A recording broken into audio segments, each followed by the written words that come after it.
প্রিয় ভিউয়ার্স, আজকে আমরা এসেছি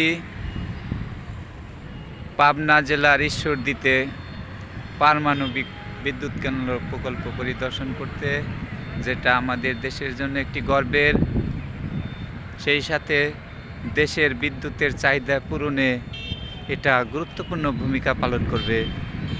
আর পাশে আমরা দেখতে পাচ্ছি একটি ব্রিজ, এটি পদ্মা নদীর উপর দিয়ে উপরে। এই ব্রিজটি হলো লালন সেতু, যে ব্রিজের উপর দিয়ে পদ্মার এপার থেকে ওপার, দক্ষিণবঙ্গ থেকে পশ্চিমবঙ্গ হাজার হাজার গাড়ি পারাপার হয়। এই সেতুটি পদ্মার এপার ওপারের সম্পর্ক বজায় রাখার জন্য গুরুত্বপূর্ণ ভূমিকা পালন করে। এখান থেকে প্রতিদিন হাজার হাজার মালবাহী ট্রাক, বাস এপার থেকে ওপার যায় আসে। আর আরও একটি ব্রিজ আমি দেখাবো। এখানে দেখতে পাচ্ছেন, এই ব্রিজটি হলো আমাদের গর্বের হার্ডিঞ্জ ব্রিজ। হার্ডিঞ্জ ব্রিজ এটা ব্রিটিশ আমলে তৈরি হয়েছে, যেটা আজও অক্ষত আছে এবং এমন কারুকাজ করা আছে যা আশা করা যায় আরও কয়েকশো বছর এটা টিকে থাকবে।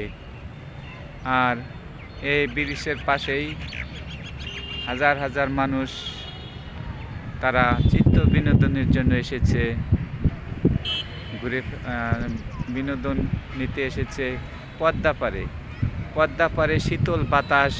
প্রতিদিন এখানে হাজার হাজার দর্শক চলে এসে এখানে আনন্দ উপভোগ করে।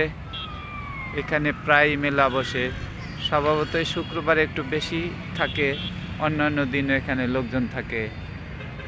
তাই আজকের দিনটি খুবই মনে থাকবে, অনেক দিন স্মৃতির মণিকোঠায়। আমরা এখান থেকে আরও বেশ কয়েকটি স্থাপনা দেখেছি আজকে। সেটা হলো লালন শাহ মাজার এবং তার এলাকা ঘুরে দেখেছি। আরও দেখেছি বিশ্বকবি রবীন্দ্রনাথ ঠাকুরের কুঠি বাড়ি, যে বাড়িতে তিনি মাঝে মাঝে অবস্থান করতেন এবং তাদের জমিদারি প্রথা, জমিদারির কার্যক্রম চলত। কুষ্টিয়ার কুঠি বাড়ি। যাক, আজকে সবাইকে অভিনন্দন জানিয়ে এখানেই শেষ করছি। খোদা হাফেজ।